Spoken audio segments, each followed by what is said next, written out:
Good evening, everyone, and thank you for joining us for another class.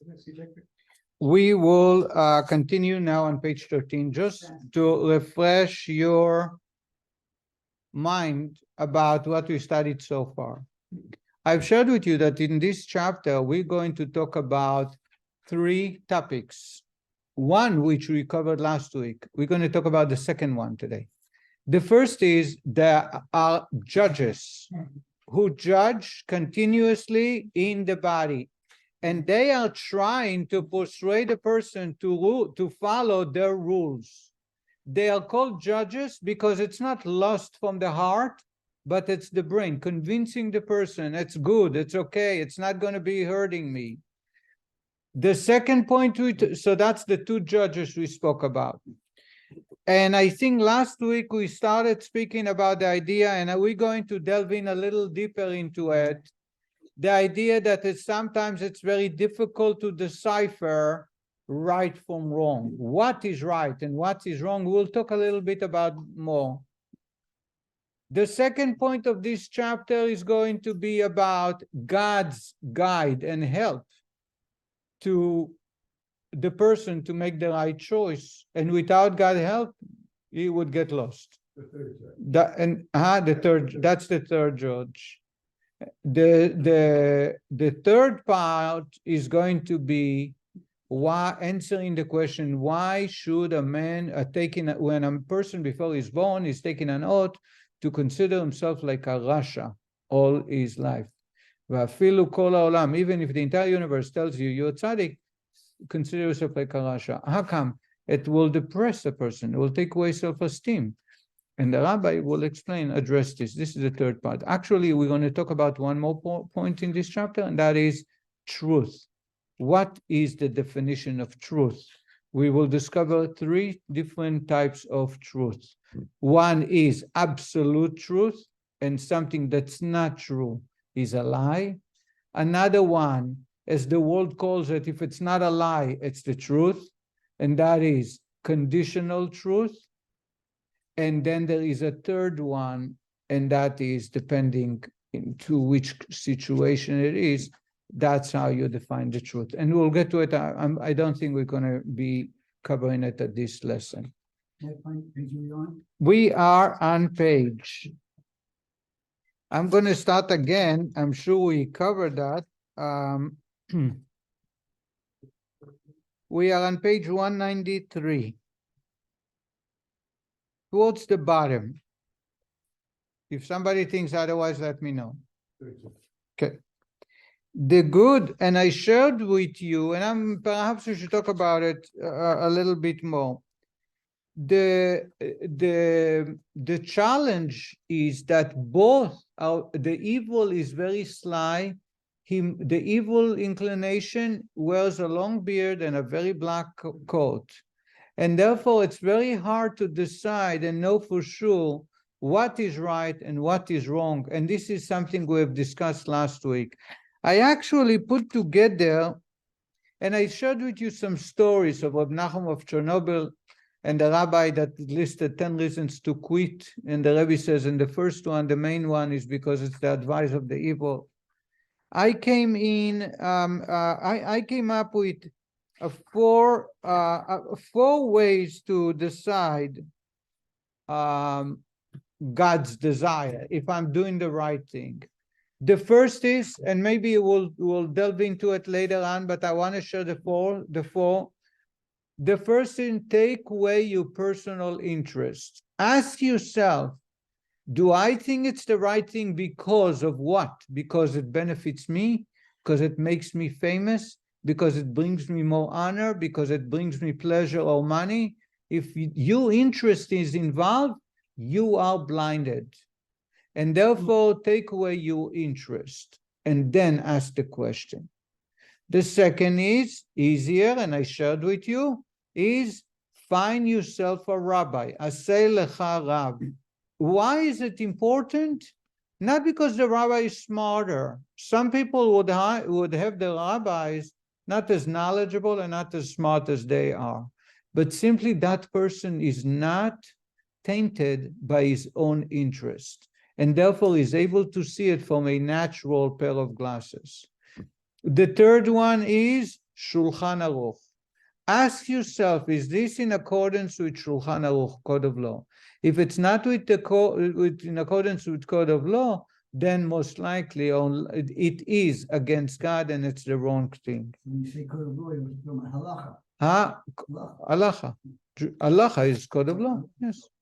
And number 4, and that's the story that I had a lot of pushback, is that any decision that will prevent me from doing something positive, a mitzvah or a good deed, is wrong.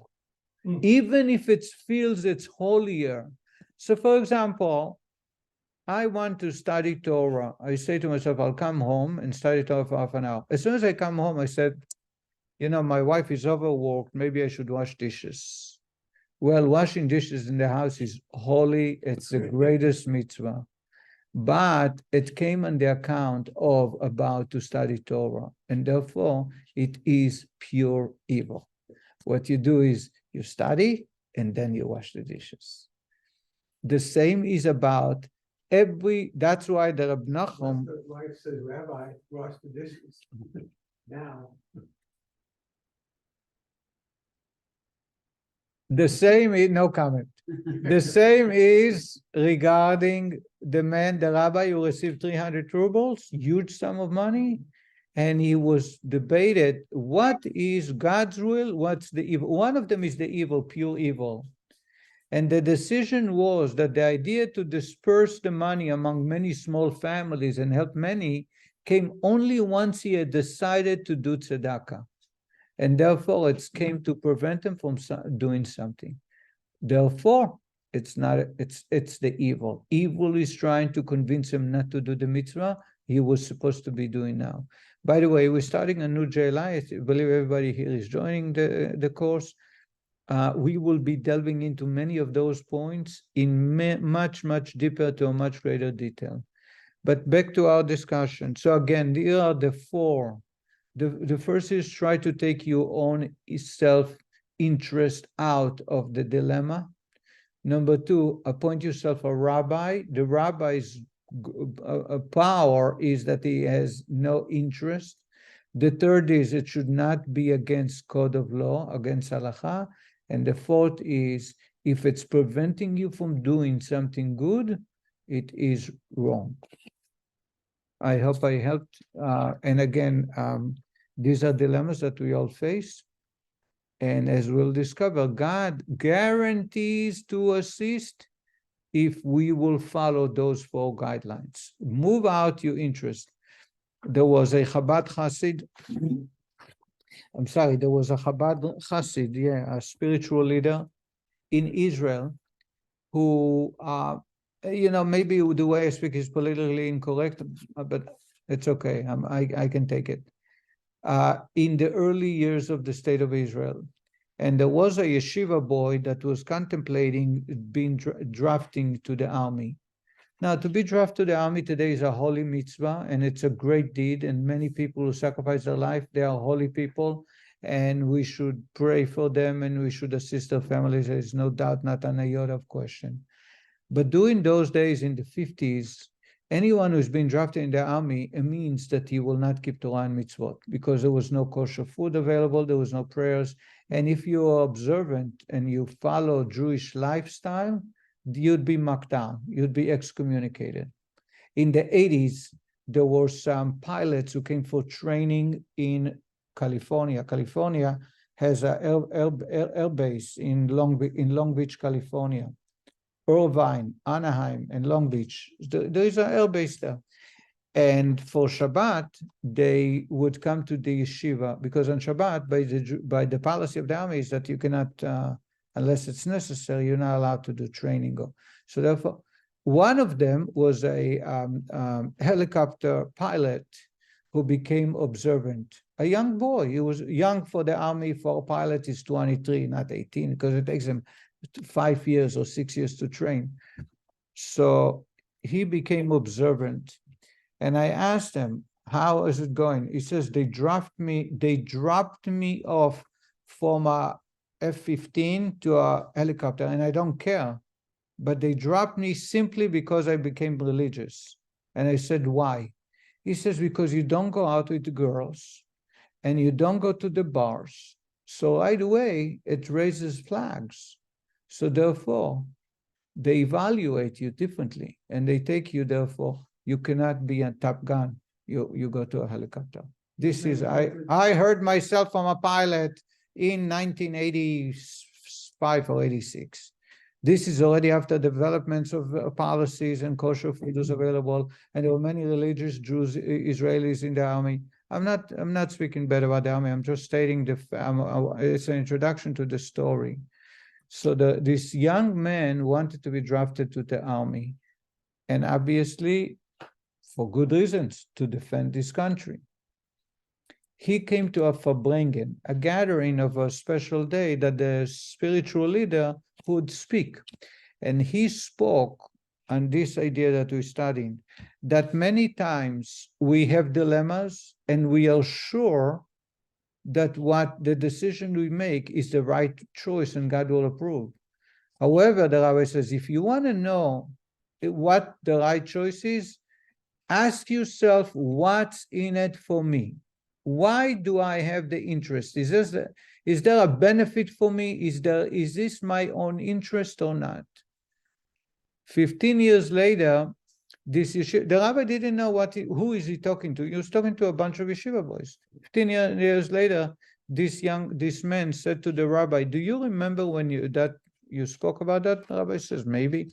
He says, that's what kept me in yeshiva, because I was sure I was doing the right thing to be drafted to the army and I should close the books. But when you spoke, I took myself aside and I said, what makes me? Is it really to defend my country, or it's about my own honor and my own fulfillment, etc.? And that's what made me realize how wrong I was. Now, again, I'm not saying to go to the army is wrong. All I'm saying is that a yeshiva boy is supposed to be in yeshiva. And there are many, many people who there is not enough yeshiva boys to keep the Jewish tradition. And if they will close all the yeshivas, there will be nobody to defend. So my father served in the army. I have many of siblings who serve in the army. So I'm supporting all of it. But it should not come on the account of you studying yeshiva. So the story, to me, the story illustrates that many times we get so involved. Oh, it's halacha, oh, it's Jewish law. And then you ask yourself, why do I think it's the right thing? Is it something because I'm gaining from it? As soon as you think that way, if that's the case, it's over. Then you realize it's not the right choice. This is it's one of the biggest, in other words, these are situations when the person wants to do the right thing, but he's kidding himself, or the evil inclination is laughing at him, making him believe that the choice he's making is serving God and it's a righteous man decision without realizing it has nothing to do with serving God. This is already after people already came to that point when they want to do what's right. And the idea is that we need to understand that the evil inclination is in every corner and you'll try and catch us all the time. And therefore, you got to be very careful with decisions we make. That's what the rabbi is going to say now, that only reason a Benoni will not sin. He has a very powerful, mighty kings constantly fighting. They will not compromise. They will not make a ceasefire. They will not give one a week and the other one another week. They want full control all the time, everywhere. And in order for them to try to win, they will use all their weapons, including a weapon of mass destruction called intellect. They will use intellect to convince us that what they say and want to do is wrong, is right. And the only way for men, a Benoni, or any person who at times wants to do the right thing is because we need God's help. And we'll talk about bitul in our Kabbalah course, because when we put God in the picture, we allow for God to direct us in the right path. And that's what the rabbi is saying. We are on the bottom of page 193. The good inclination is actually the voice of the divine soul's emotional attributes and is hence active in the right part of the heart. See in chapter 2. The good inclination thus battles the evil, ensuring that the latter's passion not be realized. For the opinion of the good inclination is that all of the body's faculty and organs be utilized only for matters of holiness. So the godly soul wants you to do only what God wants. Evil soul wants you to do exactly what God don't want you to do, and they are constantly fighting. They would use emotion, they'll use intellect, they'll use every which possible way they can convince you. The final verdict rests with the arbitrator, the Holy One, blessed be He, who comes to the aid of the good inclination, enabling it to prevail over the evil inclination. So when people ask me, how are you able to overcome this challenge? I say to them, I don't know. Because if you try hard and you open yourself, enabling God to enter, God will be there and assist you. And that's the Beinoni. The Beinoni is in fight. A tzaddik is lacking the evil. No fight, no war.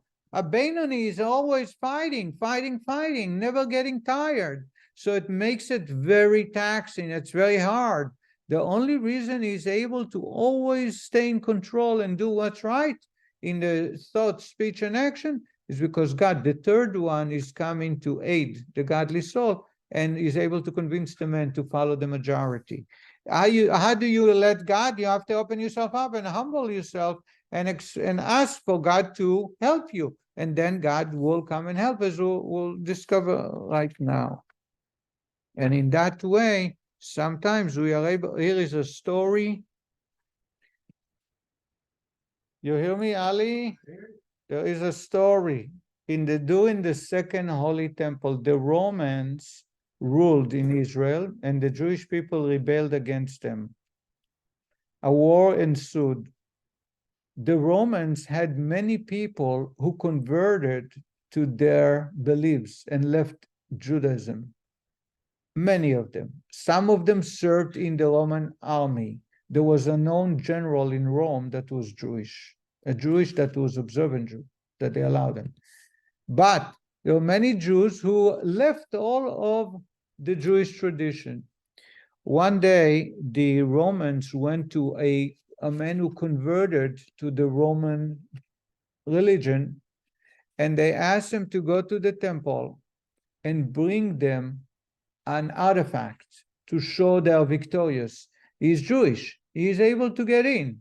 And if he's able to get in, let them take something, bring it to them, and that will give them a much more a psychological win over the Jewish people. And he walked into the temple, even though he's not a Kohen, he was able to enter where he's not supposed to, and he stole this is a Talmudic story, and he stole an object from the temple and he brought it to Rome. When they saw it, their appetite grew. And they turned to him and they said, we want something bigger. We want you to go back and take the menorah, or a menorah, or a big article, a symbol of the Jewish people. And he refused. So they started convincing him in a nice way, just like the Nazis and Stalin and his communists.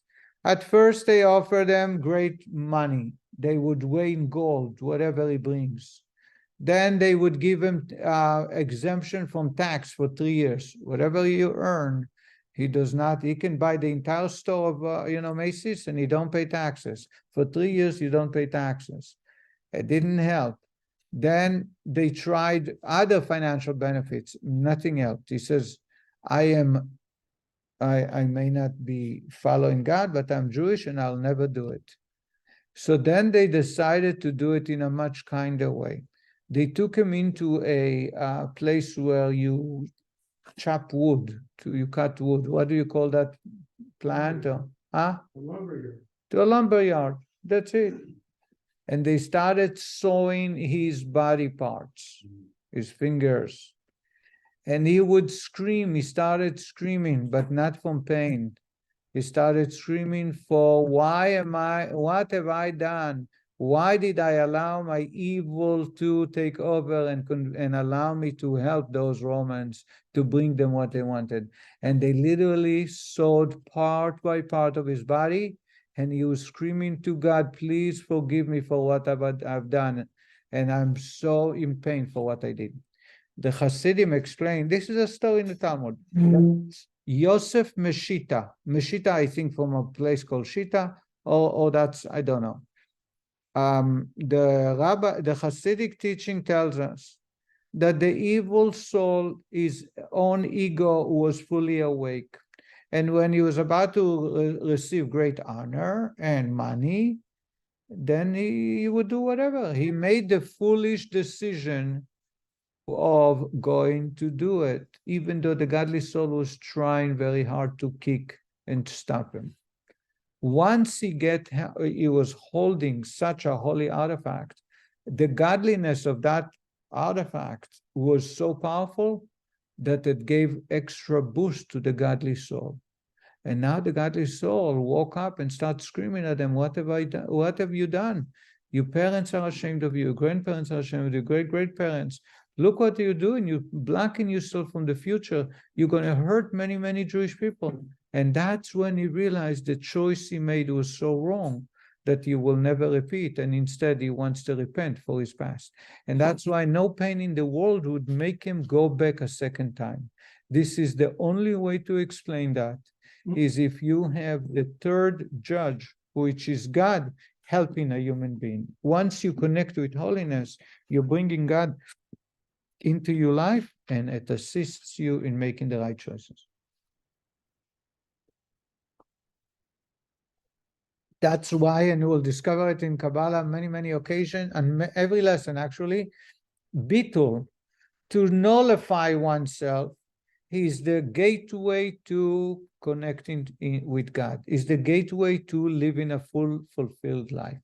The more ego, the farther we go from our mission, the farther we go from living a good life. People with big ego are never happy. They're always upset. Everybody's hurting them. Everybody's competing with them. Everybody's trying to hurt them. People who have no ego or are suppressing their ego, they are able to live with everybody, be happy all the time, and most importantly, serve God. This is the idea here. The Beinoni, because he has no ego, he is able to allow God, the third judge, to help him rule with the godly soul and always block the animal soul. We already discussed in chapter 12 that the animal soul is alive and kicking all the time. The idea is that the Beinoni will not allow the ruling to follow the animal soul. Let's continue. As our page 194 on top, as our sages say, man's evil inclination gathers strength daily, and if the Almighty did not help him, that is, help his good inclination, he could not overcome it, his evil inclination. And soon we will see, as we advance in years, the evil inclination only gets stronger. The help that God grants him is the glow of divine light that illuminates his divine soul. That is, that it may, again, superiority and mastery over the folly of the fool, the evil inclination, a dominion paralleling the superiority of light over darkness, as stated above in chapter 12. So God, without God's help, there is no chance of winning, but God will assist if people are inviting God and asking for God's help. Just as little light banishes much darkness, so is the abounding folly and darkness of one's evil inclination driven away by dint of the little light of holiness emanating from his divine soul.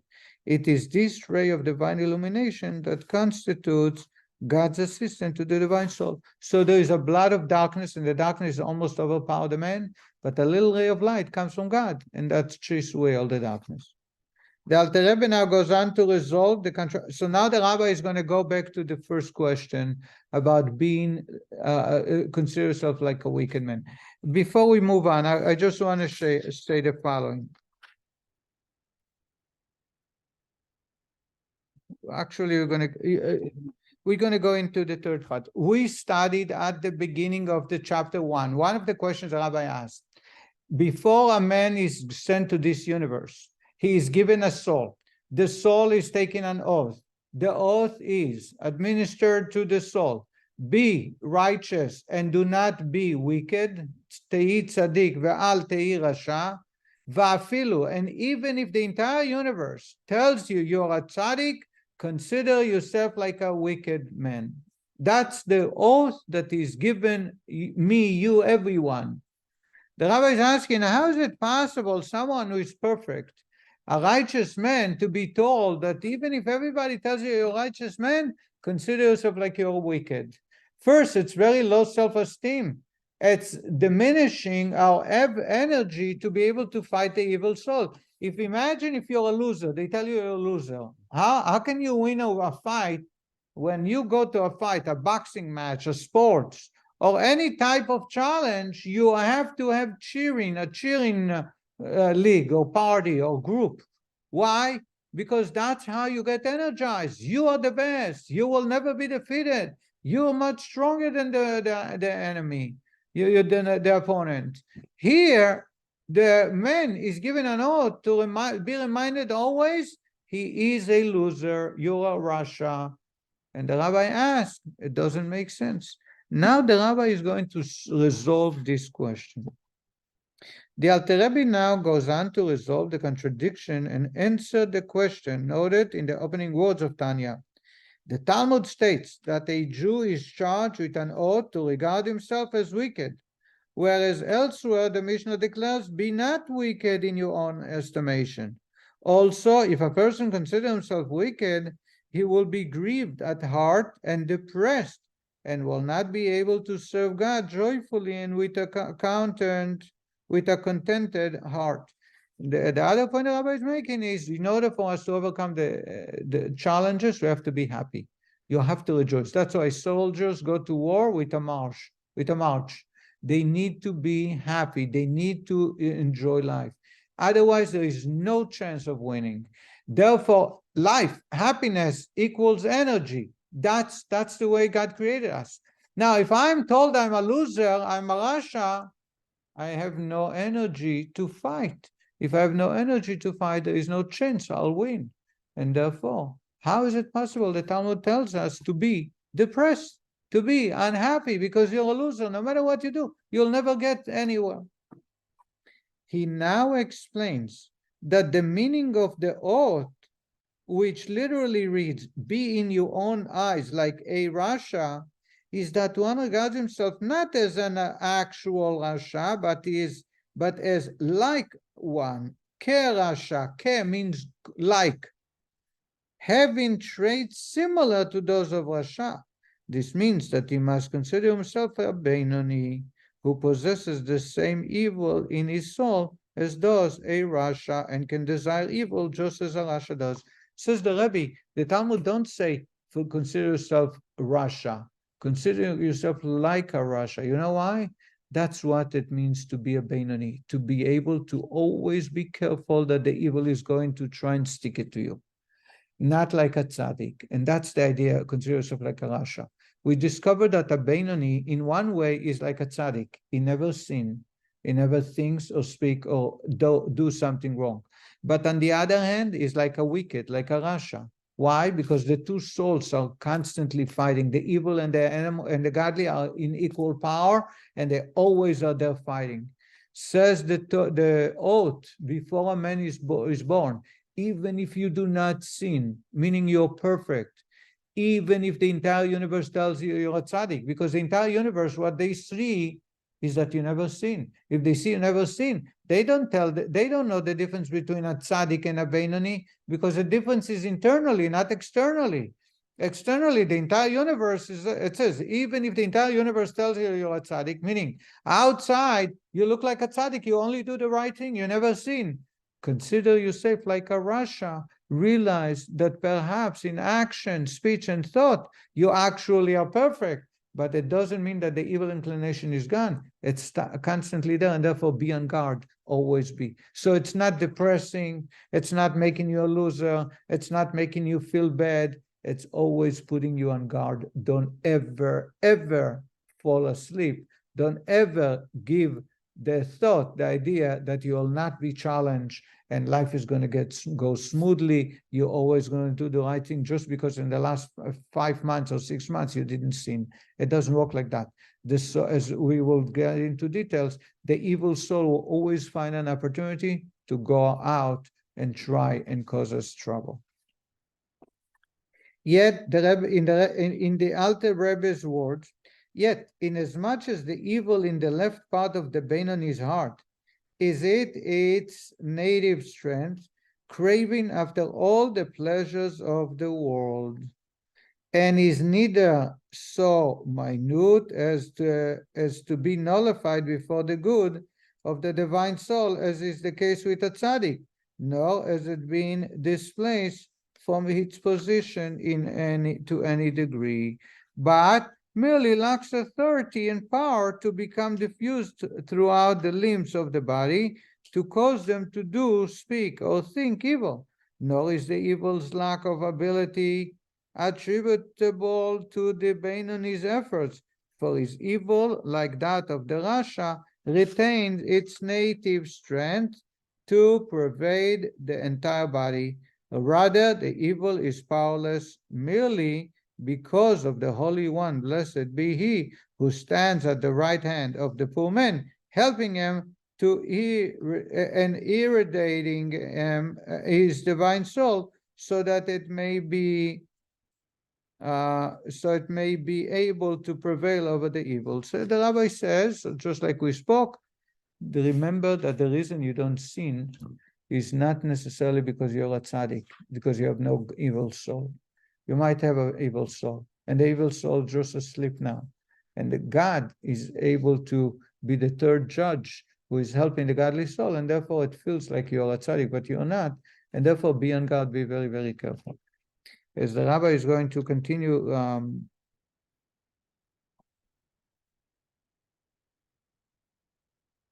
one more story. In prayer every morning, and you can take it in a siddur. It says, Rabot machshavot belev ish. Anybody knows what it means? There are many thoughts in the heart, belev ish, in the heart of a man. V'atzat Hashem itakum. What is v'atzat Hashem itakum? God takes it. Eitzah is advice. Hashem of God. She, this advice, takum, will rise up, meaning will be the winner, right? So like menstruating Gatlach. Menstruating, exactly, that's the one. But I'm interested in the last 4 words. Va'atzat Hashem hi takum. God's advice will rise, right? That's in a Jewish house. I'm not going to say where. There was a little baby, and the baby started crying in the middle of the night. The baby is already 2 months old, and it's every night. But that night, it happened that both father and mother of the baby are very tired. So the baby at 2 a.m., and the mother kicks the husband and says, "Can you get up?" And the husband says to her, "Can you get up?" She says, "I went up to him an hour ago." And he says, "I went up to him. I went to him 2 hours ago." So they started arguing who is going to the baby. So the husband said, "I know from the Torah that you're supposed to get up." Where it says in the prayer book, it's Psalm, Va'atzat Hashem, God's advice. He in Hebrew is what? She. Takum. What is takum? Get up. Get up. Lakum is to stand up. Va'atzat Hashem, God's advice, he takum, that she should get up. So it says in the Torah that she should get up. He understands Hebrew. That's why I appreciate it. The wife, who wasn't so stupid, she says to him, "You got it wrong. You put the comma in the wrong place." She said, Va'atzat Hashem hi, what is God's advice? Takum, you should get up.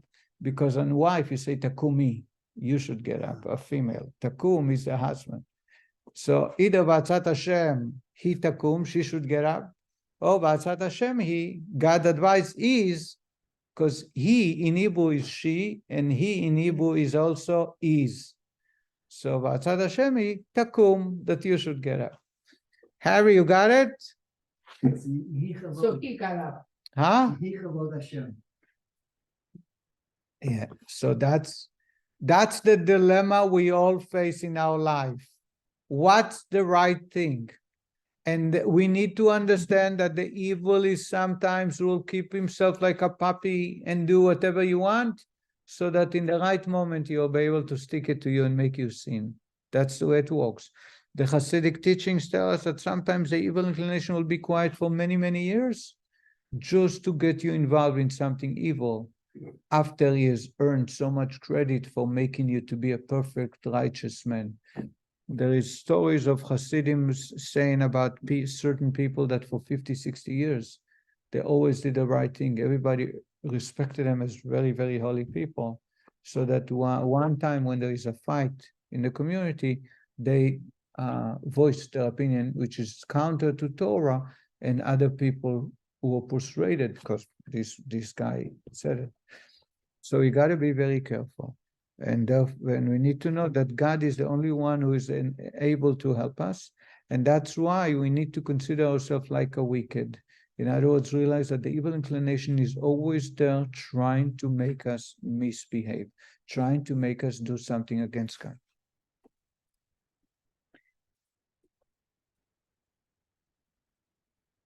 Just as I'm sorry, you started that? Where are we? He should not regard himself as the actual Russia. Is it that? No. No. Therefore, the Benoni is right. Page 196. Page 196? Yeah. Thus, it is only divine intervention that prevents the evil from pervading the body. Essentially, however, the evil of the Benoni's animal soul is as strong as it was at birth. Therefore, the Benoni is described as being kerasha, like a rasha, but not actually a rasha, as in the statement of our sages, even if the whole world tells you that you're a tzaddik, be in your own eyes like a rasha, he should not regard himself as an actual rasha. Why? For the Mishnah admonishes, be not wicked in your own estimation. The Mishnah tells you have to be happy. You're not allowed to consider yourself like a wicked man. Moreover, regarding oneself as a rasha hinders one from serving God joyfully. If you feel that you're a rasha, you cannot serve God. Rather, one should consider oneself a Benoni and should not believe, that is, accept the world's opinion, which would have him believe that the evil in him has been nullified by the good. For this is the level of a tzaddik. Only a tzaddik can rid himself and clean himself of the evil soul. Only the tzaddik succeeds in nullifying and transforming the evil within him. But the world, which judges the Benoni by his action and sees that he never transgresses, assumes that he too has effectively banished from within him the evil that is the cause of sin. Consequently, people regard him as a tzaddik.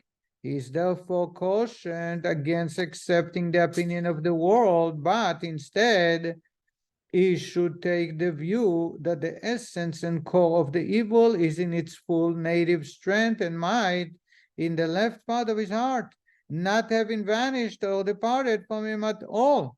On the contrary, with the passage of time, the evil has gained strength because he utilized it, that is, the animal soul, considerably in eating and drinking and in other mundane pursuit. And let me explain that. You would think that over time we learn the tricks of the evil inclination and we are able to get a hold of it and hold it back. But that's not the case. The Rebbe says that the evil inclination as we age gets only stronger. Why? Because he ate so much. He enjoys life's pleasure so much. It gave him a lot of boost, a lot of vitamin energy. So therefore, let's look at the difference. Just like as a youth, as teenagers, you can sleep in a sleeping bag, right? Were you able to sleep on a sleeping bag as a teenage? Yes. Can you do that today? No. Why not? We feel like we were spoiled. We're spoiled. We're spoiled. That's it. We were willing to walk. We were willing to drive cars that were Junk. not as safe, but today, God forbid. And all that is because we advance as time go by. The evil inclination is greater desires, greater pleasures, and will not be willing to compromise. So therefore, over time, don't think that you're a tzaddik. Realize the evil inclination is getting stronger. You may not sin, you may not speak bad, you may not think bad because God is helping you. But the evil inclination is full, alive, and kicking. There's really also, to paraphrase it, it's good to be as humble as Moshe. If you're humble, you get. Once you are humble, you and you are allowing God to enter, and that's the power of light that dispels all darkness. I want to share with you a story. There was a wealthy man who heard that the yeshiva cannot afford to feed meat, the yeshiva boys. And this is not a fiction. This is the reality in Israel when I grew up. And even later in America too. So he said he can afford it. He's going to donate the meat. 3 times a week, they're going to have meat, goulash, steak, meat. So he decided to come and check how the yeshiva boys react and how much do they appreciate it. As they brought out for the first time meat, you can imagine yeshiva boys, young teenagers who didn't have meat for months. As soon as they smell, they run to the dining room. And when it was served, they were grabbing and fighting each other and killing each other for a portion of meat. The man was very disappointed. He said, I don't understand, they're yeshiva boys. If they are so much going after the meat and it seems that they lost everything, what's the difference between me as a businessman and the yeshiva boys? It seems that we are on the same level. I'm having second thoughts. So one of the teachers turned to him and he says, yes, the yeshiva boys didn't see meat for a long time, so they are jumping on it like beasts, like animals who never saw food. And in that way, they are similar to you. But there is a major distinction between you and them in case they were told that there is no more meat.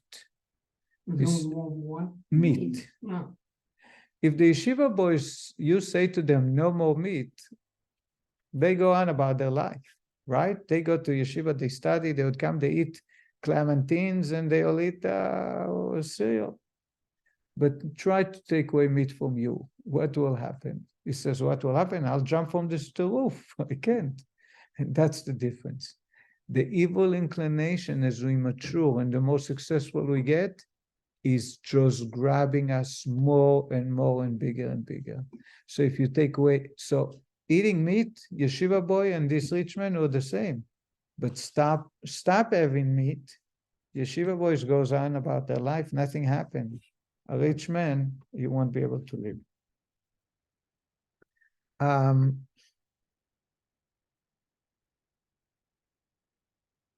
Again, one more story, and I want to study a little more, but there was a chassid who came to the Rebbe, the 5th Rebbe, the Rebbe Rashab, and he said to him, I don't know what happened to me.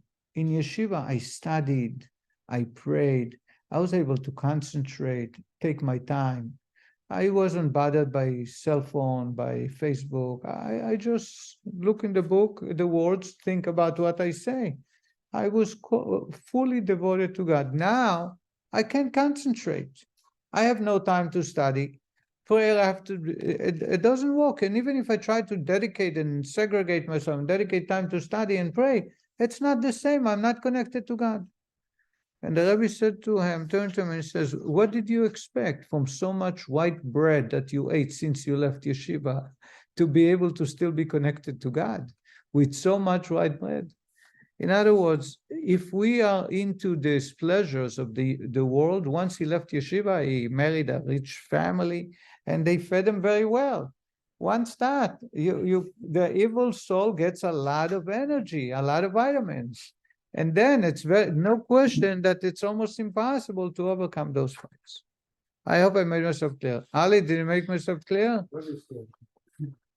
Didn't ask about the story. As with every faculty, constant use of the animal soul causes it to become even stronger than it was at birth. So when someone commits a sin, he may repent later and ask God forgiveness. But what he did is he gave a lot of strength to the evil soul. Now they are not going to compromise on less than that. Their demand will be even greater. It's like you give someone the finger, they want 3 fingers. The Alter Rebbe thus concludes that the words "consider yourself like a Rasha" means that one must consider himself a Beinoni. The above applies even to those who have reached a lofty spiritual level. They too should consider themselves Beinonim. For should one consider himself a tzaddik and maintain that the evil within him has already been nullified by the good, he will cease to do battle with the evil. If he is mistaken and is not in fact a tzaddik, such an unfounded attitude can cause him to slip drastically from his level, descending even lower than the level of a Beinoni to that of a Rasha. And now the rabbi is going to continue on, that even if I act, speak, and think only positive, it's not a proof that I am actually a tzaddik. Just like Rabba says, I'm like a Beinoni, as we'll find out, because in the Beinoni and a tzaddik, there's no difference in the outside. The only difference is what's going on inside. We'll stop right here and continue, God willing, next week. Thank you. Be well, everyone. Good night. Because